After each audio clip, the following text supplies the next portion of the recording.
इस बीच कई सारे नतीजे जो हैं वो आने वाले हैं और दिग्गज एफएमसीजी मेजर आईटीसी ये भी अपनी चौथी तिमाही के नतीजे जो है वो आज पेश करेगा। किस तरीके से आते हुए देख सकते हैं, क्या कुछ है अनुमान?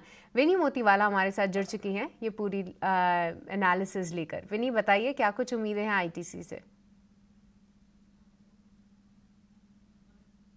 फोर से तो म्यूटेड शो ही एक्सपेक्टेड है। आईटीसी से बात करेंगे रेवेन्यू की तो अराउंड 4% रेवेन्यू ग्रोथ एक्सपेक्टेड है। प्रॉफिट्स में अराउंड म्यूटेड शो है, 1% की ग्रोथ एक्सपेक्टेड है प्रॉफिट में। मार्जिन्स में कंट्रैक्शन एक्सपेक्टेड है अराउंड 190 बेसिस पॉइंट की। ना ओवरऑल जो हम सिगरेट वॉल्यूम एक्सपेक्ट कर रहे हैं वो है flat cigarette volume growth. Last time थोड़ा हायर था तो ये टाइम थोड़ा फ्लैट ग्रोथ एक्सपेक्टेड है लास्ट ईयर से वर्सेस। और FMCG business high single digit growth वहाँ पे एक्सपेक्टेड है। मार्जिन्स में थोड़ी प्रेशर में भी दिख सकती है एफएमसीजी बिजनेस की साइड पे, but margin EBITDA margin expected है। इबिट मार्जिन एफएमसीजी बिजनेस की एक्सपेक्टेड है अराउंड 8 to 9% के आसपास एक्सपेक्टेड है। उसके अलावा होटल बिजनेस में स्ट्रॉन्ग ग्रोथ एक्सपेक्टेड है, पर उनकी जो एग्री बिजनेस में प्रेशर है और पेपर बिजनेस में प्रेशर है वो एक्सपेक्टेड है कि ये टाइम भी कंटिन्यू रहेगा। तो यस, इंपॉर्टेंट फैक्टर होगा कि सिगरेट वॉल्यूम ग्रोथ क्या आ रहा है, ओवरऑल न्यू ग्रोथ वर्टिकल्स क्या होंगे एफएमसीजी के लिए, कमेंट्री क्या है वहाँ पे, और overall outlook paper business, agri business और होटल बिजनेस का क्या है आगे जाते हुए। ये इंपॉर्टेंट फैक्टर्स है वॉच आउट करने के लिए।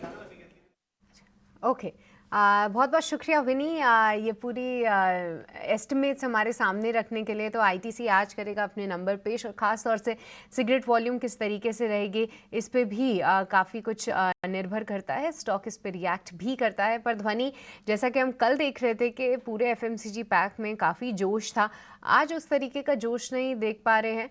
पर आईटीसी के लिए एक और भी ट्रिगर है नतीजों से पहले क्या कुछ बिल्डअप होते हुए आप देख रहे हैं, और साथ ही चार्ट्स पे कैसा लग रहा है आईटीसी?